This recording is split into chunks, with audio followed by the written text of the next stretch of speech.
the legality and the morality of what the U.S. is doing in the world that we're going to continue in this panel.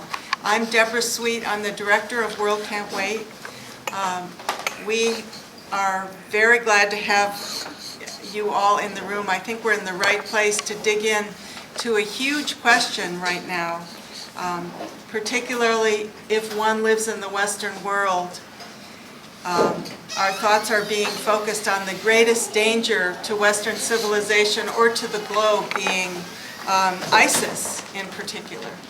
And we're here to talk about what is the biggest danger and to look at both Islamic fundamentalism as a phenomenon and, very importantly, the history and practice of U.S. imperialism.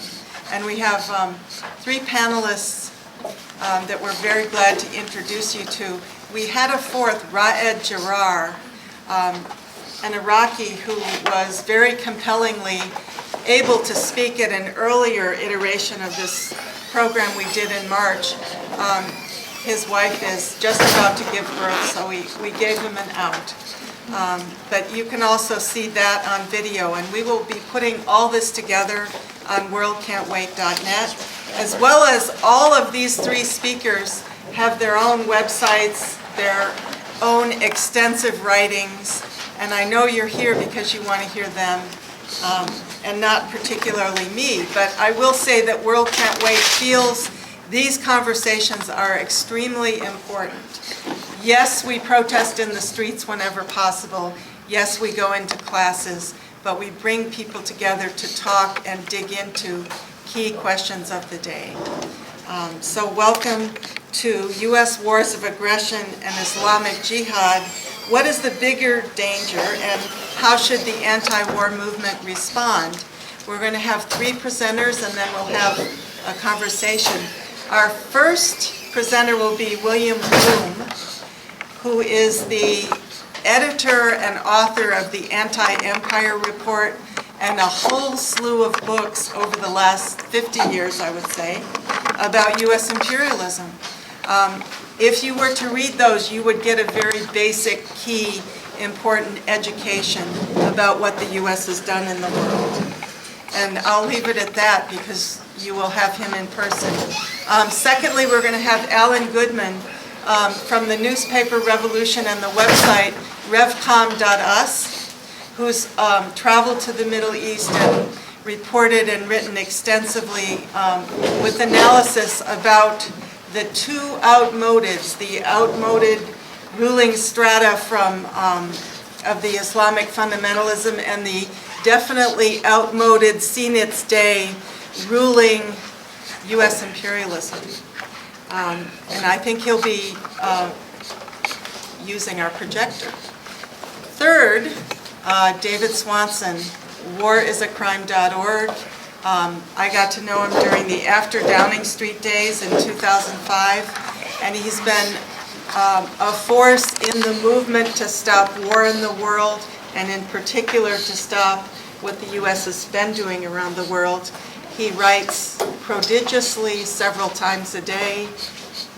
He answers email in about 4 seconds, and he's a great person to have as an advisor to World Can't Wait. So we'll go in that order. It'll be Bill, and then Alan, and then David. And we'll take questions and conversation afterwards. I'm not going to squash you if you want to make comments. You're welcome to make comments or ask questions. So let's get going. Bill. Thank you. Well, most of you, I'm sure, have met people who support U.S. foreign policy, with whom you've argued and argued. You point out one horror after another, from all the bombings and the invasions and the torture and from Vietnam to Iraq, but nothing helps, nothing changes this person's mind. Now, why is that? Are these people just stupid? I think a better answer is that they have certain basic beliefs, certain basic preconceptions, and if you don't deal with those basic beliefs, you will not get anywhere with them. It's like talking to a stone wall. And what are these basic beliefs?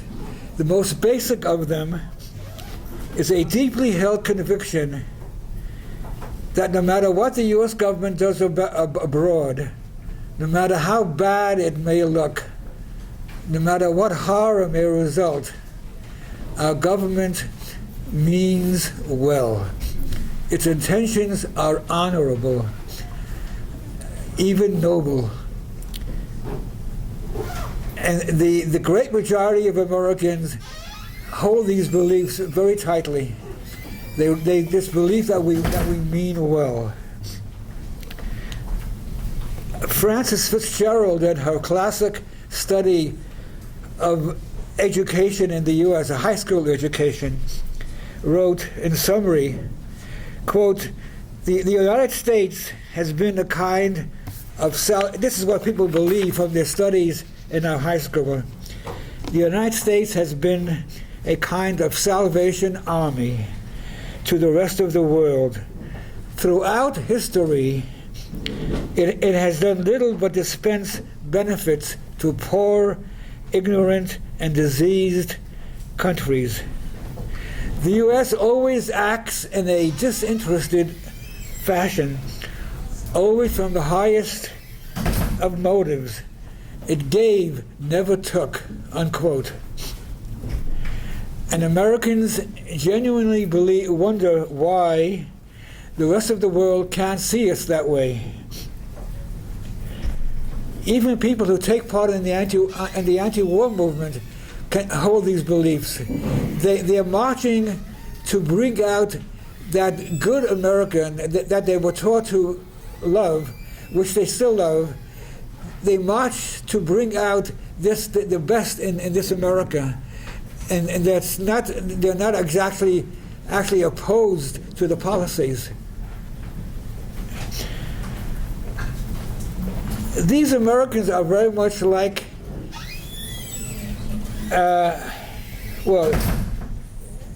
Charlie Brown falling for Lucy's football.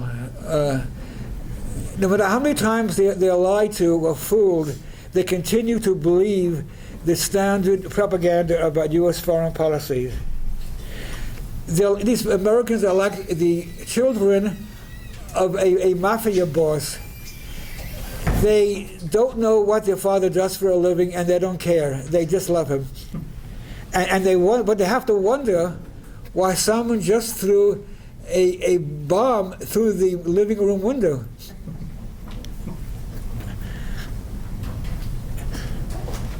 This basic belief in America's goodness is very similar to what we're taught about American exceptionalism.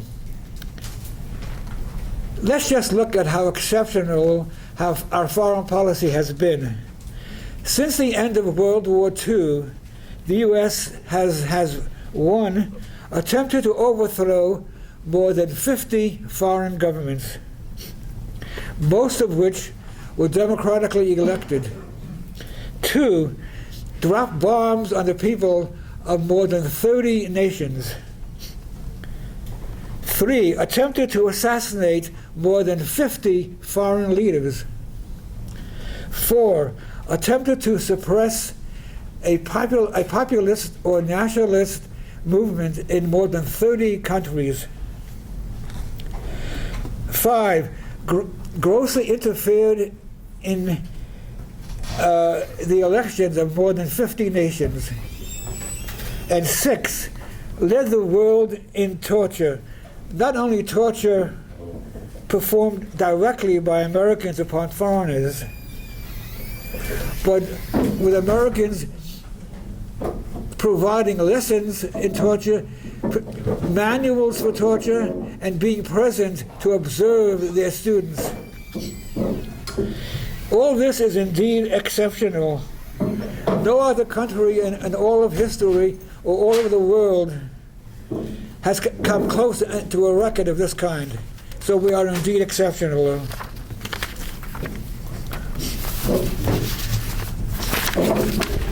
So the next time you're up against a stone wall and the person ask that person what the U.S. would have to do to lose his support. Ask him what for him would be too much. Keep in mind that our homeland, our precious homeland, above all, seeks to dominate the world for economic reasons, ideological reasons, nationalist reasons, Christian reasons, and for the personal advancement of a whole slew of executives and officials whose careers are based on one war after another. And these people are not necessarily bad people. They're like the sociopath who doesn't care one way or the other. But it's not the behavior of a decent, normal human being, is it? No. Take the Middle East and South Asia. The people in those areas have suffered horribly because of Islamic fundamentalism. What they need desperately is a secular government which will honor and respect all religions. But do you know that from the mid-1970s through the 1990s, there were a number of such secular governments in those areas. And what happened to these governments? The U.S. government overthrew them all. First came Afghanistan, which from the mid-70s until the late 80s had a secular government where women had full rights, believe it or not. The women wore miniskirts. Imagine that in Afghanistan, women in miniskirts. This government was overthrown by the U.S., and which gave rise to the Taliban. So keep that in mind the next time you hear an American official say, we have to remain in Afghanistan for the sake of the women. After Afghanistan came Iraq, another secular society under Saddam Hussein. And the U.S. overthrew that government as well. And now the country is run by crazed and fanatical jihadists. And any woman not covered outside runs a serious risk. Next came Libya. Again, a secular nation under Muammar Gaddafi, who, like Saddam Hussein, had a tyrant side to himself, but he also had, believe it or not, a rather benevolent side. Under Gaddafi, Libya had the highest standard of living in all of Africa. And he also was a champion of African rights. He helped to form the African Union. So he was not totally the bad guy that we're taught now. But he dared to not become a client state of the U.S., and he was overthrown. He offered his people free education and free health care too, by the way. In 2011, the U.S., with the help of NATO, bombed Libya every day for 6 months until the whole thing collapsed, and Libya then also became a failed state full of crazy jihadists. So after Libya came Syria. For 4 years now, we've been attempting to overthrow Syria, another secular government. And guess what? Syria is now also a playground of crazed fundamentalists and jihadists, with everyone's new favorite, the Islamic State. To this list, we can actually add Yugoslavia, which also was a secular state, and the U.S. overthrew that government, which gave rise to an independent Kosovo full of crazy jihadists again. So the rise of the Islamic State owes a great deal to U.S. foreign policy. With the overthrow of all these governments and what came after them, it's no wonder that the Islamic State is running wild in the Middle East. And what did all these governments have in common that we overthrew? They all refused to be client states of Washington. They refused to be subservient to the empire. In a word, they wanted to be independent. So what do Americans leaders think of their own record in this context? Former Secretary of State Condoleezza Rice could have been speaking for all of the members of this private club. She spoke about our foreign policy leaders when she wrote in 2000 that in the pursuit of the national security, the U.S. is no longer needed to be guided by, quote, notions of international law and norms of institutions like the United Nations, because America was on the right side of history, unquote. Condoleezza Rice. Let me remind you of Daniel Ellsberg's comment about the Vietnam War. He said, it wasn't that we were on the wrong side, we were the wrong side. So what should we do about the Islamic State, which we can see U.S. foreign policy gave rise to in a major way? We opened the barn door and all the animals escaped, and we can't put them back in. We have to do something to combat ISIS, obviously, but when we fight Syria, well, in Syria, we must keep in mind a few important things. One, we have to watch for signs that this fighting is taking place not to overthrow ISIS, but to overthrow Assad of Syria. And two, we have to keep in mind the civilian casualties of our bombing, what that would be.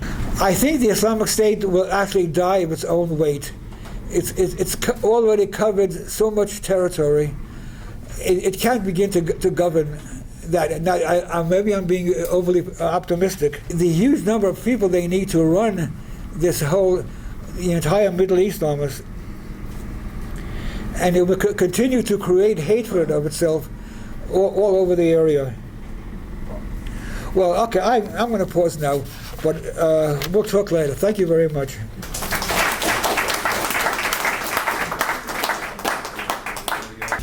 I'm a correspondent for Revolution newspaper, the voice of the Revolutionary Communist Party, and I'm speaking to our question today from the perspective of the need and the basis for a revolution that will bring about a world without any oppression, without any exploitation of women, of minorities, of people who society deems different, and so on.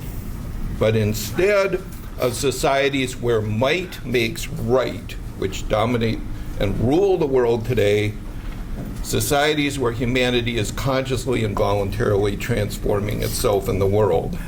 If you're not familiar with revcom.us or Revolution newspaper, I'll apply the picture worth 1,000 words method for a very quick introduction, and you will find posters like these as part of what we produce at Revcom. These get shipped by the hundreds into America's prisons, read by dissident intellectuals around the world, and are part of our contribution to the world revolution. So we'll leave that up for a moment. But now I'll go back to my presentation. In this light, I'd like to make what I think is a friendly amendment to our topic today. U.S. wars of aggression and Islamic Jihad, which is the greater danger, and I would like to add, to humanity. Because I think a big part of the problem that William was identifying is that far too many people in this country, and this affects the movements for social change as well, think as Americans. I remember it having a very profound effect on me as a teenager when I heard Malcolm X say, "I'm not an American and got sense enough to know it. I'm one of the 20 million African American victims of America." And I said to myself, I need to find out more about this guy. He's on to something. Even as at the time, I found that rather provocative, to say the least. So I think it's an important starting point as we address this question of how to oppose the crimes of our government at a time when it is in conflict with reactionary jihadist forces. I think it's important that we start from the moral standpoint and the fact that American lives are not more important than other people's lives. And I think William made a convincing case that American exceptionalism is essentially what he said, an exceptional record of wars, torture chambers, tyrants, and oppression. Let me take an example that I want to point to. We cannot accept or allow the terms of debate about what the U.S. did to the people of Iraq to be whether or not that was a dumb war, or whether or not that war wasn't in the interests of the United States. That isn't what that war was about, and that's not how it should be judged. As William was pointing to, this was not a war to bring the Salvation Army to Iraq or bring any kind of liberation to Iraq. This was a war based on an assessment by, at that point, the defining elements of the U.S. ruling class that they had a moment after 9/11 to tear up the whole Middle East and restructure it in a way that would facilitate their global economic and political and military domination. Now, in many ways, that invasion did end up backfiring on them, but that's not why it was wrong. It was wrong because it brought indescribable misery to the people of that region. William was talking about this, in some of the research I've done for articles about Syria, for instance, for coverage at revcom.us. There are hundreds of thousands of Syrians driven from their homes. That country has been torn up from top to bottom, and the United States bears the responsibility for that. This is not a dumb war. This is not a war that we should be judging by whether or not it serves U.S. national interest. This is a war of imperialist aggression and a crime. So what country is the greatest threat to humanity? We're living in, and we have to take responsibility for that. But if we're going to get to a world without oppression of any kind, I think we need to do more than answer that question. I don't accept that exposing the crimes of ISIS or other reactionary regimes and powers that are in conflict with the United States has to be in opposition to calling out and exposing the crimes of our government. In fact, I see this as a package, something that we have to do together. Now, there is a challenge to handle the relationship between that correctly. You can say, well, ISIS is really bad. I'm going to spend all my time exposing their crimes. That would be betraying the people of the world, particularly when you're living in this country. But I think to break out of the current vicious cycle in the world, where every U.S. drone, every exposure of U.S. torture, which is not to get information, but to terrorize the people of much of the world, these things then give rise to what people see as the only alternative. And we don't have time to go into this, at least in this presentation, but if you dial the clock back to when at least William and I were coming up, there was a different kind of oppositional force in the world. There was revolution and communism on the map in the Middle East that was a positive alternative. So that during the Vietnam War, for example, there was a good guy side to root for. And not only was Daniel Ellsberg correct that the enemy was us, But the solution was, and many of us came to identify with and support the Vietnamese revolutionaries, the revolution in China, and so on. Now, since those revolutions were turned around, that alternative has been both physically off the map and ideologically taken a beating. We have been told for decades now that that is not a possibility, that capitalism is the best the world can do. The person who has done the work to dig into that, to scientifically examine that experience, including why it was set back, to chart a way to advance on that, but in an even more emancipatory way, with a stronger basis in internationalism, with more appreciation for and promotion for the role of dissent in socialist society, for example, is Bob Avakian. And the reason that those of us who are advocates for his new synthesis of communism are so determined to get his work out there is two reasons. One, the world needs a revolution, and this is a way it can happen.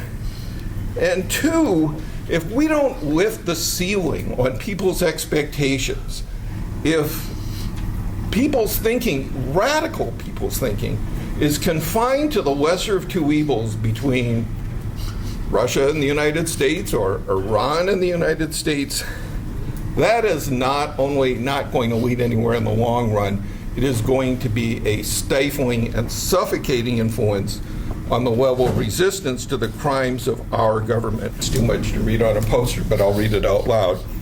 This is a quote from Bob Avakian that we refer to as the two outmodeds. And what he says is, what he identifies is, what we see in contention here with jihad on the one hand and McWorld, McCrusade on the other are two historically outmoded strata among colonized and oppressed humanity up against historically outmoded strata of the imperialist system.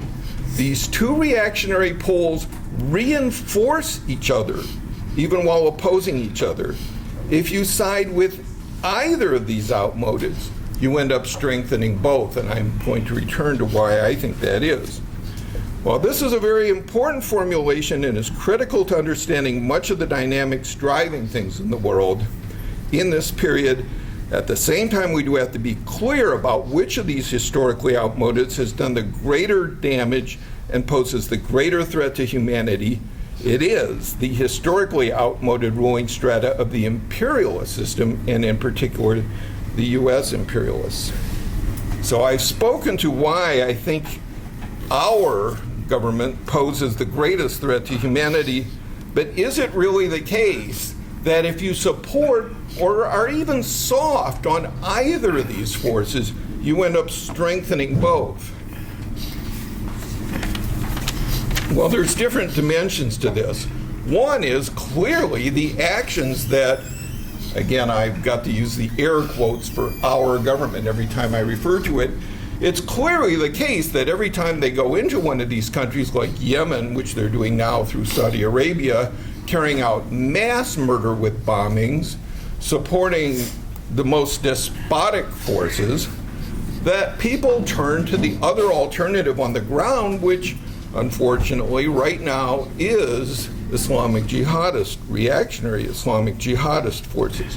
And it's also the case, and we just need to confront this, that when the forces like ISIS are in control of an area, I don't know if anyone's seen this movie Timbuktu, it just brings this to life in a very visceral way, but you know, they ban music, as well as imposing very draconian rules from Sharia law on women.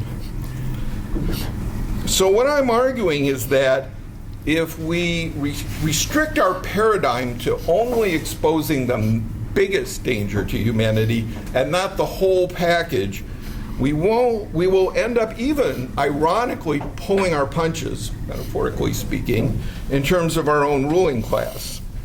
Let me take the example of what's going on now between the United States and Iran, and the debates within the respective ruling classes of these reactionary superpower and reactionary regional power over whether and how to develop their relationship in both of their mutual interests.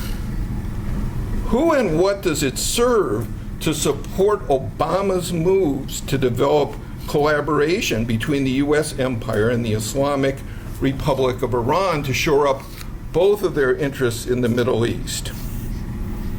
And by the way, there have been massive protests within Iran against their regime, including large-scale participation of women. Revolutionary communists are in the mix of this.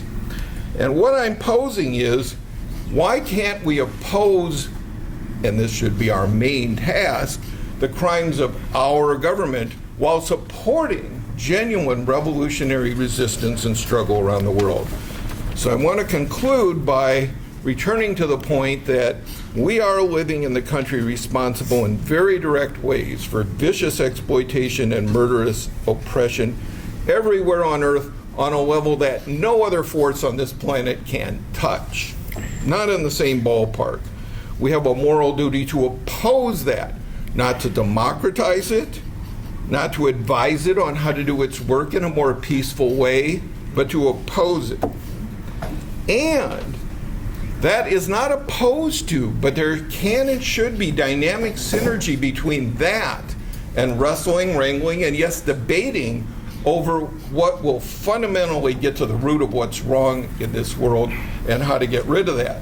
We saw this in the Vietnam era, where we stayed up all night, went to study groups, had debates between different trends, and then we were all out the next day opposing what our government was doing in Vietnam.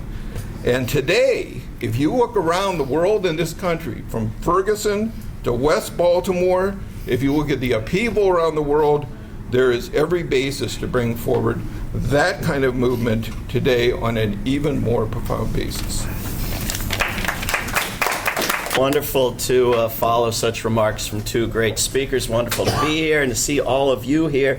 This idea that Bill Bloom keeps pointing out to us is a problem in our society, this fantasy that the U.S. government means well. There was actually a poll done in December of 2013 by Gallup in 65 countries asking what country on earth is the biggest threat to peace in the world? And who won overwhelmingly in almost all of those countries?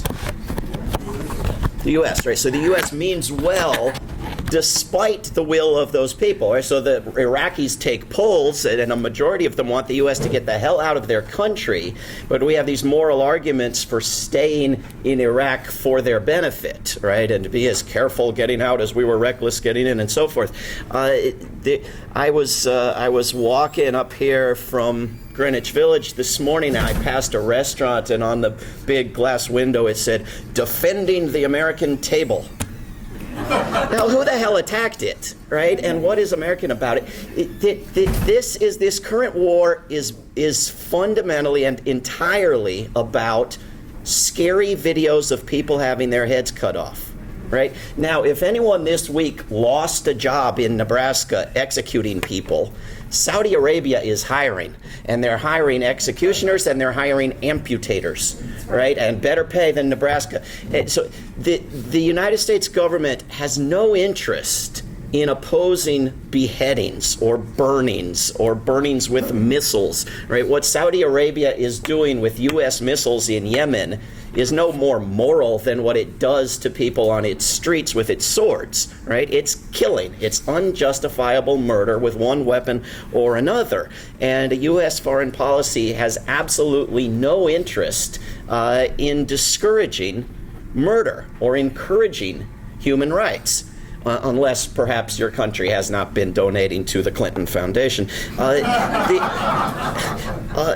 The question that frames this panel, how is the United States working to confront and end the ISIS disaster? It isn't.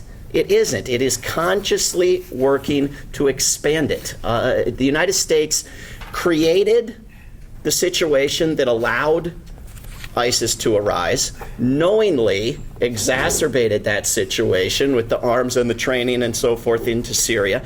This young woman who told Jeb that his brother created ISIS had more knowledge and understanding and decency than anyone who works for any television network in this country. And this pretense of asking these Republican candidates, if you knew then what you know now, they did. We all did. It was known. It was glaringly obvious. These were lies that took people. This is based on the lie that a country having weapons somehow justifies going in and destroying it for decades to come. Is based on the lie that Hillary wasn't out there advocating for it and voting for it.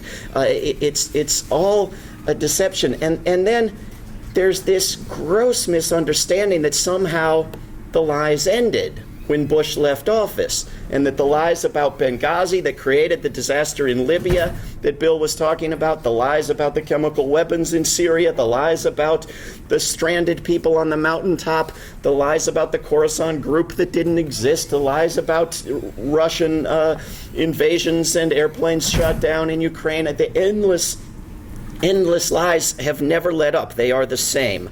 And so the United States is not engaged in making things better and does not intend to be. It is fueling resentment, and its attacks, which are killing civilians by the hundreds directly with bombs in Iraq and Syria, are the biggest recruitment tool, and were known to be and desired as the biggest recruitment tool, outdoing the torture in Abu Ghraib and so forth now, for anti-U.S. activism and militarism. And in 2013, when they wanted to send missiles into Syria, which Seymour Hersh exposed as a massive bombing campaign, not a couple of missiles here, and both political parties wanted it, and the media wanted it, every television network wanted it, Wall Street had Raytheon stock at record heights, everyone knew it was about to happen, and Obama said, you must look at these videos of children dying and be in favor of them dying, or in favor of me bombing Syria and killing more of them. Those are your two options. And we stopped that. And we stopped it with help from the past decade of peace activism that had Congress members running around saying, I don't want to be seen as the jerk who voted for another Iraq. I'm afraid to back this thing. They're so afraid to back wars now that they just let them happen with no vote yes or no. Operation Inherent Resolve, and they don't have the inherent decency to even take a position on it. We stopped it. But what happened when we stopped it? And the British stopped it, and the world stopped it, and people within the U.S. government stopped it. They kept the weapons flowing and the CIA trainers flowing and waited for a better propaganda moment to get their war that they wanted. They didn't do what needed to be done. And what needed to be done was a radical change in U.S. policy from war to peace. If you did that prison experiment with students where you make some of them the jailers and some of them the prisoners and waited for disaster to happen, but whenever the students were Muslim, you gave them automatic weapons. And then you came to the conclusion that Muslims are more violent. This would make as much sense as U.S. foreign policy when 80 to 90% of the weapons in the Middle East are made in the United States. You're arming a region of the globe and then creating chaos, creating desperation, fueling violence and anarchy, and then wondering why people are dying. So what do? First, you stop making it worse. You declare an arms embargo, you demand ceasefires, and the arms embargo is 3/4 of the way successful just by the United States alone, right? And if you can get these Sunni dictators and kings to join you in attacking Sunnis, you can get them to stop arming these people with weapons, which after all are coming from the United States in the first place in huge quantities. So you start a policy of disarmament. The weapons of mass destruction-free Middle East was killed at the United Nations last week by the United States on behalf of Israel, right? That is not the policy of a government that's worried about decreasing violence in the Middle East. You send in actual aid. For the amount of money that the United States spends on militarism, right? Just go back. Bernie Sanders was recently accused of once advocating a 50% cut in U.S. military spending, and of course swore he had never said any such commie pinko nonsense. His answer should have been, my God, that would just get us back to 2001 levels, right? And if you got back to 2001 levels and you had $200 or $300 billion and you didn't know what to do with it, tens of billions would end starvation and hunger worldwide, would end unclean drinking water worldwide. 23 billion is U.S. foreign aid. Double it, triple it, quadruple it, put it into use. Even Sanders says 70 billion would make education free in this country through college, like other countries do that don't bomb everywhere. You could have trains in New York City that get you someplace the same day you get on them. You could have high-speed rail. You could have solar. You could have wind. You could have a different world. You could save the physical planet with a fraction of what's spent on making it worse through militarism. So the idea of world beyond war and of this book that we've produced, that I have 2 copies left for sale because we had a panel a minute ago, it is to create structures of nonviolence, of peace, legal, economic, social structures that don't, like the United States is unique in doing in the world, look at a problem and say, how can we make it worse with bombing, or should we do nothing, as if those are the 2 choices, right? Because every single war thus far has made things worse, and we keep thinking the next one's going to be the one that gets lucky. Militarism makes us less safe. There is not an upside. You go to warisacrime.org/less safe and read all the just retired generals and top officials and directors of national intelligence who admit that everything they're doing is counterproductive, who are knowingly making us less safe, not more safe. It is our #1 destroyer of the environment, the creation of the weapons, the testing and their use. It is the #1 eroder of our civil liberties. Even when the wars are for freedom, we lose our freedoms. It militarizes our police forces. It erodes our economy. It impoverishes us. It does not enrich us. It does not create jobs. It destroys our morality. It makes murder acceptable in ways that so many other things are just beyond the pale. And it kills more people by how the money is not spent than by how it is. You can save so many lives with what is dumped into militarism. So there never was, in Vietnam or anywhere else, a good side to cheer for in a war, and there never will be. Non-violent approaches to tyranny and oppression are much more likely to succeed, and those successes, on average, last over twice as long. So the resort, when push comes to shove, needs to be to the strongest weapons we have, and they are not weapons of violence. We need to sort of get beyond the idea that we're going to fix war, that we're going to make it legal, that we're going to have a new weapon that's going to make it better and be so awful or so easy to use that war is going to end, which is what was thought of everything from the machine gun up through now the drone. We need to get to the understanding that war is going to kill us all unless the stuff underground that it's fought for kills us all first. And if we're going to have the resources to address the real dangers that actually threaten us, that should have us running scared like idiots rather than, the beheader videos, we're going to need the resources that are now being wasted on warfare. We have to make that switch. We have this endless debate in this country around 45% of federal spending that's not war. And liberals want more of it, and conservatives want less of it, and both are in absolute agreement on pretending that the other 55% of the spending that Congress decides on doesn't exist and shouldn't be mentioned. But unless we start talking about, that is military spending, unless we start talking about moving money from horrible things to good things, we're going to be in trouble, and things are going to go from bad to worse. Thanks for having us here. Red shirt.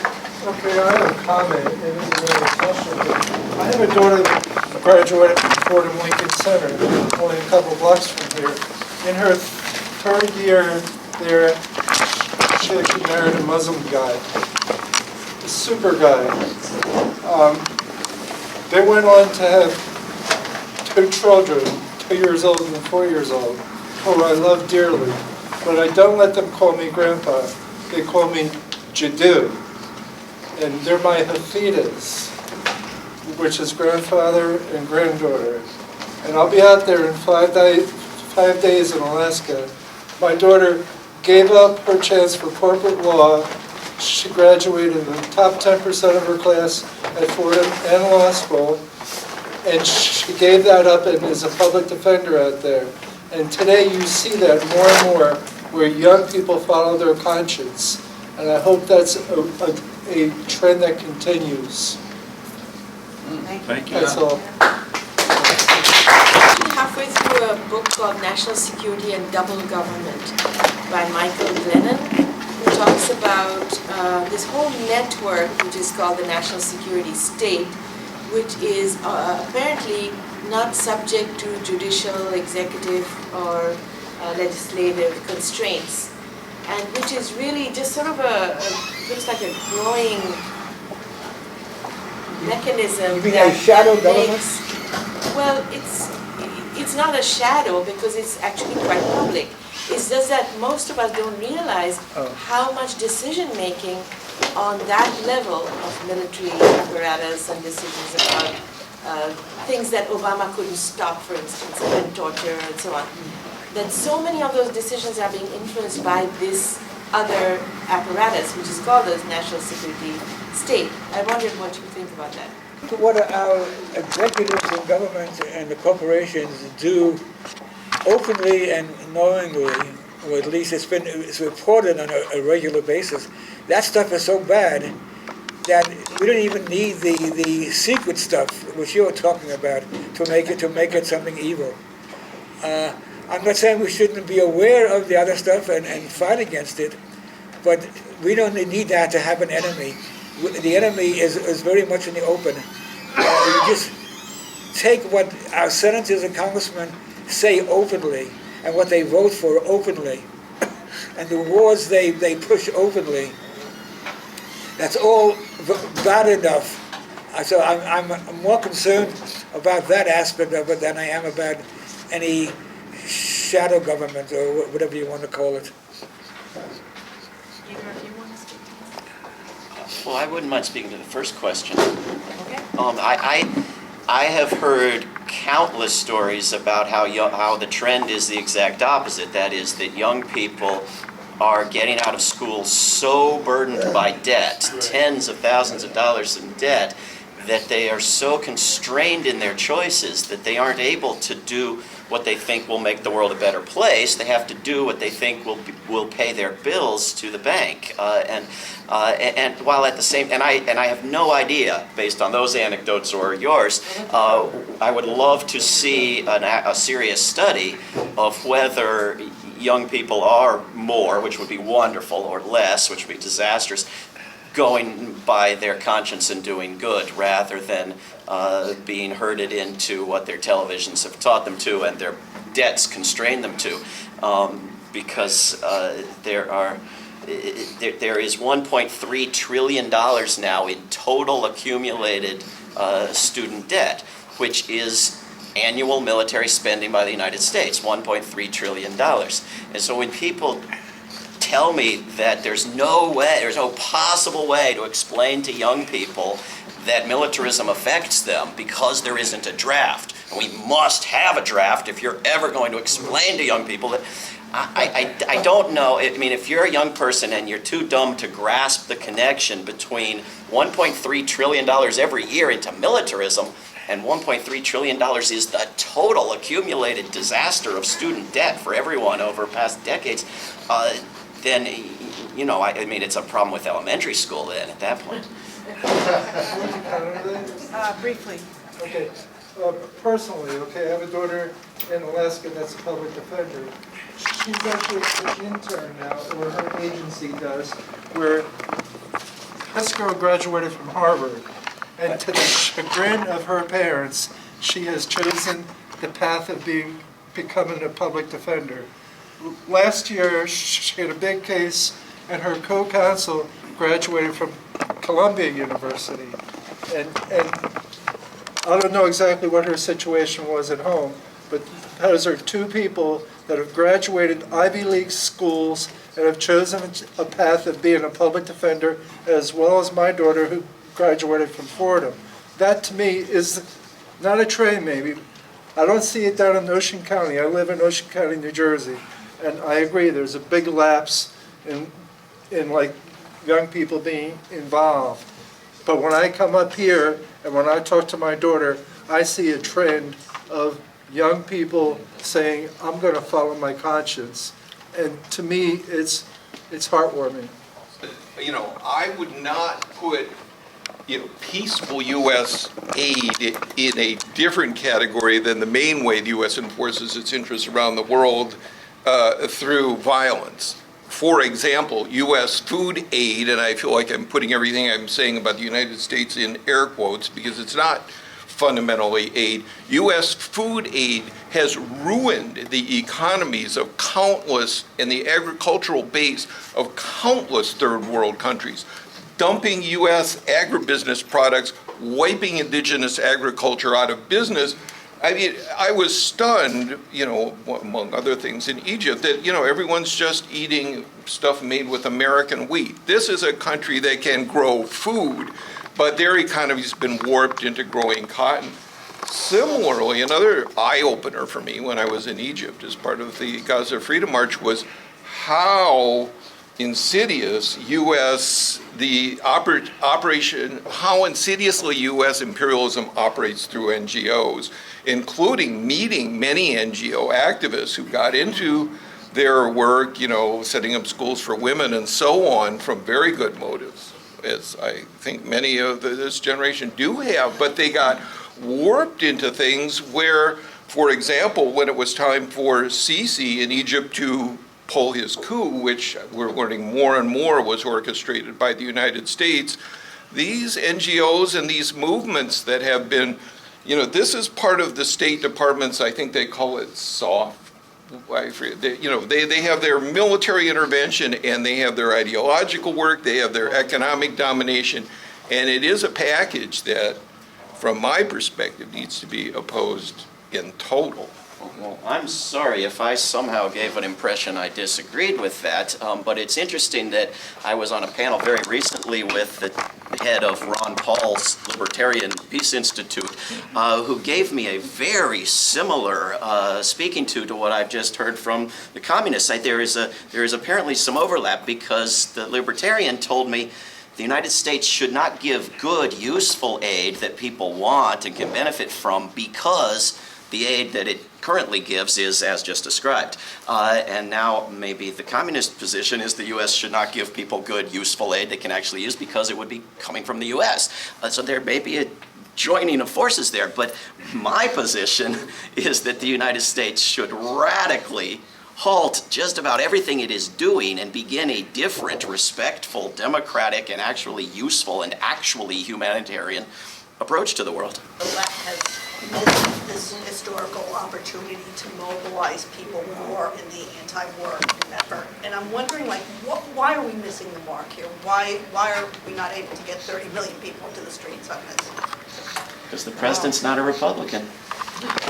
Okay, but somehow is our message not resonating with, what I'm saying, with enough people that I think there should be more mobilization than there is. I don't know better, but I always listen to these discussions, and it feels as if you're trying to educate people about an error in their thinking, that wars are really counterproductive, that our policy in this country or that country is no good. Well, we people know that, but the fact is that you don't stop wars by arguing against wars.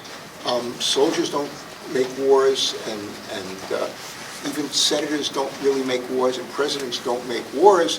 You say wars are counterproductive. They're not counterproductive to the people who benefit from them. There are very few of them. And so these few people influence the many others with stories about why these wars are really good.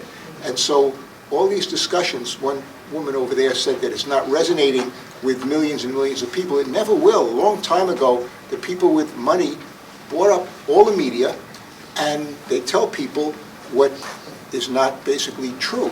And until we address that fact, we can talk to ourselves all we want, but nothing is going to change ultimately, because 99%, 50% of the people still believe that Saddam Hussein bombed the World Trade Center, that that Barack Obama is a Muslim, because the media tell us those things. And until we change control of the media, all of this talk amongst ourselves is not going to do much good, correct as it might be. Look, there are a lot of answers, and they're all very good ones, and the media sucks is an excellent one, but there are many more. I mean, we are up against an intense, skilled, developed propaganda machine, from the history books through the generals in the kindergarten classrooms through the media, and we have to take that on. There was a very thorough study done over a decade or more of what built the anti-Iraq war peace movement into something bigger than it is now, and what caused it to collapse around 2007. And overwhelmingly, it was partisan identification. It was identification with opposing war, with being a good Democrat, capital D, that enlarged it, and that shrank it, because it became more important to elect Obama president than to keep opposing the wars. So there was the good and the bad of creating a movement against Republican wars, a great deal of bad, a great deal of unstable and limited anti-war opposition. There are a huge number of factors that decrease U.S. activism, from overwork to job insecurity to more people in prison than any other country, including some of our best activists, to drugging every little kid who looks like they're going to be a good activist. But I think, fundamentally, when we want to find the best ways to blame ourselves rather than corporate power, which we do and we can, the left is not organized against war. The rest of this forum, like any other left forum, is organized against economic injustice, as if there isn't over $1 trillion every year being wasted on militarism, is organized for civil liberties, as if torture and imprisonment and surveillance come out of something other than military spending, is organized for environmental salvation, as if the resources aren't in the military, and the greatest destroyer of the environment isn't the military. And so if we had the organized coalition against militarism by every constituency, from immigrant/refugee rights groups to civil liberties groups and on down the line, for whom the military really is their top opponent, well, then we would shut down the military-industrial complex next week. But we don't have it. We don't challenge it. Not just the Democratic Party, but the left, the actual left, accepts the idea that some of the wars are good.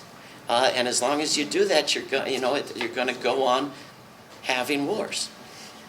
There's a lot I agree with in what David said, including the point about a Democratic president, which causes a lot of people just to suspend their moral capacity to make moral judgments.